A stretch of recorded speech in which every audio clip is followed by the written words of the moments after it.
So now it's time for another story. So every year when we do District Fine Arts, we have to submit the registrations, just some paperwork, different things. And so there was a deadline for it. And so we have to submit money. So I had a check, and I said, let's keep the check blank, because I know someone is going to call me an hour before I put this thing in the mail and say, hey, can I do this thing? And so lo and behold, I was right. That did happen this year, and so a student reached out to me. In fact, it was Abby. And she reached out to me. She said, hey, is it too late to enter another thing? I said, no, I mean, we can do it. So I'm thinking, I don't know, she's going to tell me that, maybe her brother wants to do something or just something. She's like, oh, yeah, I have this idea. I want to write a book. Okay, cool. So then we looked into it and saw, oh, boy, if she wants to do this, we have to submit it in 3 days. So Abby wrote a chapter of a book in 3 days, and it advanced. So this story is really, really good, obviously. And we couldn't have this talent show without you hearing a little bit of it, so we're going to read just a little bit. And in order to make that a little bit better for you, we're going to have some improv happening behind me. And it's happening behind me because there's no way I could watch it without laughing, so I'm going to sit over here and face this way. Can we get the next slide? There we go. All right. This is towards the end of the chapter. Not far under the surface of the earth, in a cave where stalactites drip clear cold water on the stalagmites below, Lucifer lay in silence. A drop splashed on his head.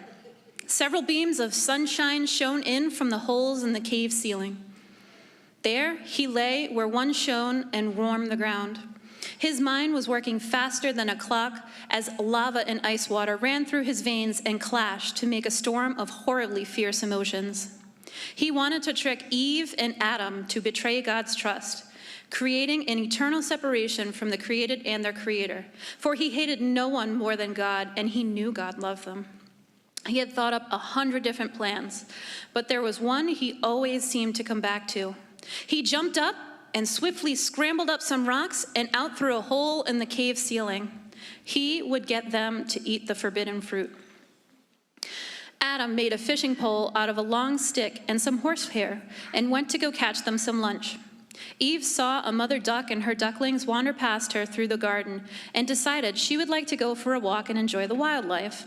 It was such a splendid day, and she felt the garden pulling her deeper into itself and its beauty, to explore the mystery of the many gifts God had given them through his creation.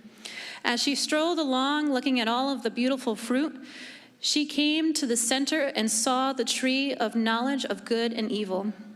She knew she was not allowed to eat the fruit, so she decided to walk on.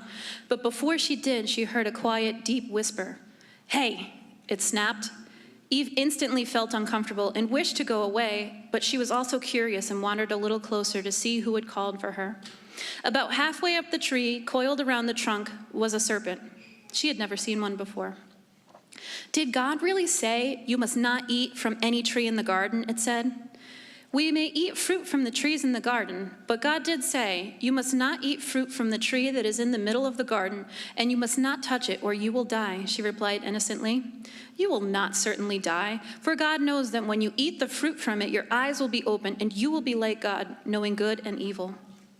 Eve said nothing for a moment, wondering whether or not to believe the serpent. But then she became filled with righteous anger and rebuked the serpent. "No, God is the one true God, and he does not lie. I will not eat the fruit from this tree, for God cannot be around sin. If I were to sin, I could not be near him, and no fruit is worth that."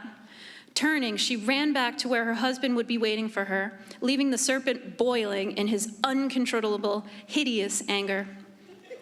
Adam had just returned to the oak tree, triumphantly carrying 2 large sunfish glowing in the sunlight.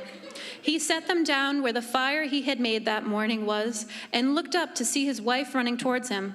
When she reached him, she threw her arms around his neck and began to sob. Adam, holding her tight, wondered what the matter was.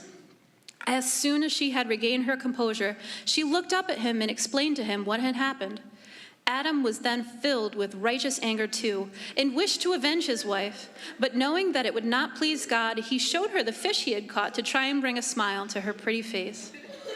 I'm so sorry that terrible serpent tried to trick you, my love. If he ever comes back, I will protect you, he said as he puffed out his chest, looking back toward the direction she had come from.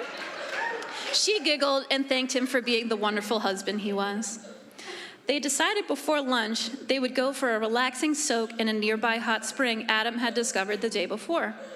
When they arrived, Adam tested the water and told his partner it was safe. They both stepped in and laid their heads back against the soft dirt. 3 otters swam up next to them, and as they pet their silky smooth wet fur, they thanked God for the wonderful life he had given them. Satan, who had been watching them from a distance, turned to order his demons to assemble.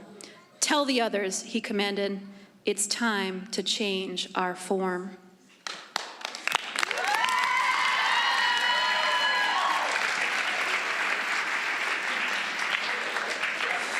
She wrote that in 3 days. So if you'd like to support her at all, we do have a few hard copies back there if you'd like to read the rest of it. Abby did want me to stress that this is fiction. This is about if Eve did not eat the fruit, and she was very adamant. This is not what the Bible says. It is fiction.